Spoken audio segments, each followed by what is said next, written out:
I think people get tattooed because, there's not a lot of real stuff left in the world, and it's all like a 24-hour news cycle. Nothing lasts. With tattooing, it's blood, it's pain, it's permanence.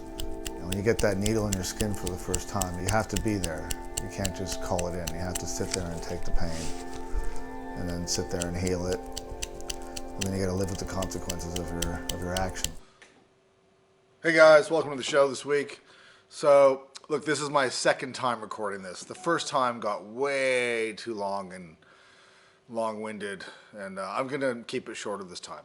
You don't know what it's about yet, but let me tell you. I want to talk about work ethics and clients finding real artists. I'm going to keep it short and simple and just get right to the fucking point, okay? Tattooing's fucking huge, right? There's tattooers everywhere, of every walk of life, coming from countries that have zero tattoo culture, zero tattoo code or ethics, people learning on YouTube and TikTok, all this stuff I've talked about before, and that's fine, right? But to navigate the minefield of tattooing as a client, you don't know. How did this guy learn? What's his morals? What's his ethics? Does he understand longevity? Does he understand replying to an email? Does he understand not overcharging you? And as an artist, same thing applies, right? Are you a good tattooer? Are you professional? Do you show up on time? Are your drawings ready? Are you charging the right amount of money for your tattoos? Are you doing the wrong thing on people? Are you tattooing people's faces, necks, and hands when they're young and vulnerable? This is a huge conversation, so I can get into it a little bit without going into a 1-hour diatribe, which is what I just did and haven't put that video up, put this one up instead.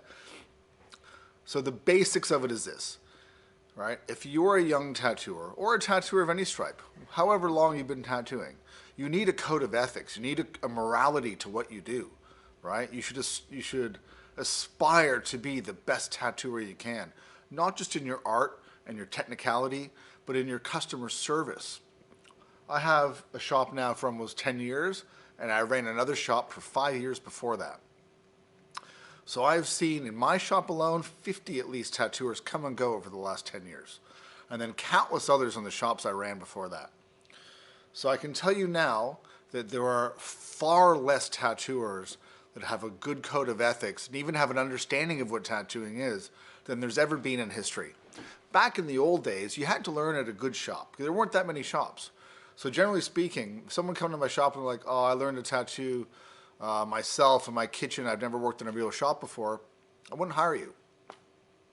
Or, I went to a tattoo school and I learned. I wouldn't hire you, right? You can fuck off. Or, this kind of stuff, what I mean? And it sounds harsh, but I mean, my responsibility is to the customers getting good tattoos if they're working under me. If an artist is working under me, that customer will be taken care of. I've had to finish work from people that have worked for me because the artists were too egotistical to listen to the customer. So now, though, so many young tattooers have learned in their kitchens or in their friends' houses or in shops that are owned by people. So maybe they learned in a shop, but the shop is owned by a tattooer who taught himself how to tattoo, because there's millions of shops now. So you just don't know. And I always try to quiz people out. Why are you tattooing?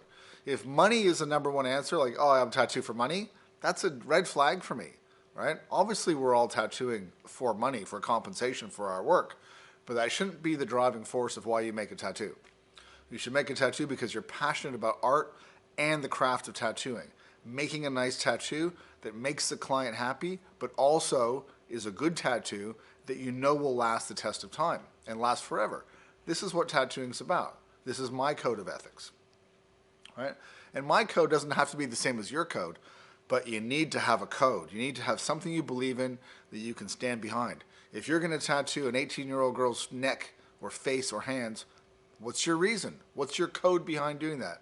And if your code is, I don't give a shit, well, that's a bad attitude, right? You are messing people's lives up. I feel strongly about this, right? We don't tattoo faces, necks, and hands on young people in my shop. We don't tattoo palms or fingers or anything like that ever. We never tattoo faces, right?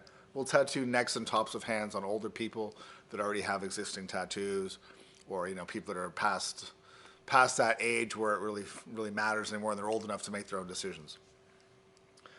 But having a code, and if you're a young tattooer that doesn't have a code, I suggest finding a code. Look to your elders, right? Invest in yourself. Invest in tattooing. When I started tattooing, I was all about photocopying Flash and copying books and trying to get everything on the cheap, right? And then I had a fucking brain explosion and went, holy shit, if I invest in tattooing, if I support the other tattooers by paying for their Flash, buying their books, paying them to tattoo me, right, then I'm giving to the culture of tattooing. And then by investing in the culture of tattooing, I'm investing in myself, because this is a culture I want to be a part of. And so the more that I got into that, I bought every book I could. I supported tattooers. I bought drawings. I bought paintings. I bought Flash. Now I have a big, beautiful library of original stuff, original paintings, right? Limited edition books, all this kind of stuff. And by investing in that, I become part of that culture, right? And that comes back onto me. The more I believe in what I'm doing, the more it empowers me to make better art and to be more passionate about what I do. And it empowers me to feel good about my code and to enforce my code on myself, to have the discipline, right? To say no to tattoos that I think are wrong. To spend the time, even if it takes 3 consults at no charge, to come to a compromise with a client to get a good tattoo and not just what the client wants. Clients, love them, but they're not artists. A lot of them are not artists, and if you're a client watching this and you've been tattooed by me or you've consulted with me, you know that I will be pig-headed to push you in the right direction to get a correct tattoo. And I've never in 30 years had somebody come to me after and go, I wish I didn't listen to you. I don't like the way you did my tattoo. Every single time, without fail, once it's done, I'm glad I listened to you. You were right. And this is not an ego thing. I'm just saying I didn't make up this tattoo rule Japanese thing. I'm following the tradition. Things that work, the way the chest plate is cut, the way the back piece extends. All these kind of things are a tradition I follow and I enforce. And therefore, when they're done right, they look good on the client and the client's happy, right? And I've lost clients because of that, because I wouldn't do the less than ideal things they wanted, like the big ones, the back piece that ends at the waist, right? I've never done one of those. And I've argued up and down with people, right? And I've lost clients that way. But, I'm not going to do it because I don't think it's right. And, and I hope that they had an epiphany down the track, or maybe they got their t-shirt back piece and maybe they got it extended later, right? But I don't do those, right? So having that code is important. And as a client, it's important to do a little bit of research, right? Whatever it is. If you're buying a car, here's a good example. You're going to spend 50 grand on a car, right? You're going to read the reviews. You're going to read the test drives. You're going to look at the resale value. You're going to look at the longevity. You're going to look at the corporation. Like, am I buying a Hyundai, a Kia? Am I buying a Mercedes? You're going to spend time really going, what model do I want? What editions do I want? What year do I want? These kind of things. But for some reason, people go, oh, let's get a fucking sleeve. I can get it in Bali for $400. Who gives a shit, right? Tattoos are tattoos. And then they wonder why their arm looks like absolute garbage. Not everyone in Bali. I'm just saying the cheap ones, right? Or here in Australia. They go, well, this guy's available next week. I don't want to wait 3 months for that guy or 6 months for that guy or pay what that guy's charging. I'm just going to get the cheap one now. And then they wonder why they're unhappy, right? And it's very much a case of, buyer beware. You have to do the research for yourself. Not all tattooers are created equal. Not all tattooing is created equal. It's like restaurants, right? You can get a chicken and rice over here for $6. You can get chicken and rice over there for $40, right? It's all chicken and rice, but it's very different. And tattooing is no different. And it doesn't mean that the more you pay, the better you get. There's a lot of people out there that are way overcharging that are not giving you the goods, right? For whatever reason. So keep that in mind, right? If you have questions about what makes a good tattooer, what should I look for, you can hit me up in the comments. You can send me a DM, and I'll try and steer you in the right direction. But it really comes down to a few things, right? Look at their portfolio. That's first. Is it good work? Do you know what you're looking at? Maybe go find the most well-known, famous tattooers that you can research, look at their work and compare it to the person that you're thinking of getting tattooed by. Does it compare? Is it in the same ballpark, right? Ask your friend that's got tattoos, right? Most people with tattoos want to talk about tattooing, right? So you can ask people that you know. You can ask, if you see someone on the street that's got what you think are good looking tattoos, ask them their opinion, what they think, right? There's a lot of ways to do a little bit of research to figure it out. Read blogs online, read reviews, all this kind of thing, right? Reviews can be a bit sketchy because some people can pay for reviews. You can usually tell if they're real reviews or fake reviews. You know, an artist with a bunch of Instagram followers and a bunch of new work, that's one thing. But what's the work look like healed? You know, just because, I mean, I know there's people out there that are popular doing little tiny tattoos like this. They do a little line with 2 dots at the end in that style, and they get 20,000 likes. All right? I don't understand it, but it's a thing. You know what I mean? So that's not necessarily the best metric of what a good tattoo is. I also know guys out there that are Japanese tattoo masters that only have 5,000 followers on Instagram when they post a photo and get 200 likes, right? So social media is not the greatest barometer of a good tattooer. There's a lot more to it than that. Word of mouth is important. Healed tattoos is important.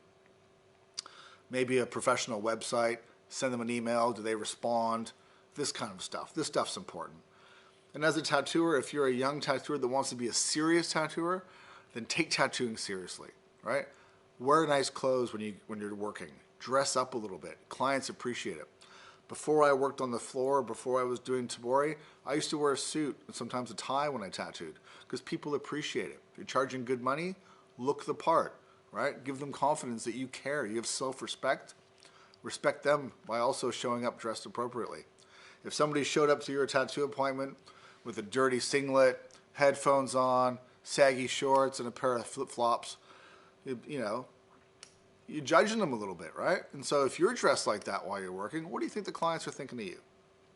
Little things like that, right? This kind of stuff is important. Caring about what your clients want and how they feel. If someone's dog just died and they're trying to tell you their story, listen to their story, right? Be a good person when you're a tattooer. It's a service industry. So many misanthropes get into tattooing for some reason. I don't understand it. It's a people job. You need to like people, right? So many tattooers, young tattooers are, they hate on their clients, right? They mock their clients, what they want. I don't understand it, but it's a thing. Or people are just treating it like a deli job where they're doing tattoos like they're making a sandwich for someone. They don't look them in the eye. They don't shake their hand. They don't ask them questions. They don't have a chat with them while they're tattooing. Just put the headphones on and look down. That's horrible.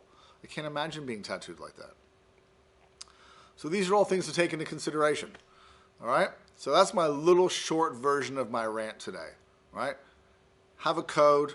Have ethics. As a client, seek out real, serious, professional tattooers that give a shit and take the job seriously. All right? Let me know your thoughts, comments, whatever in the comments, and we'll go from there. Thanks, guys.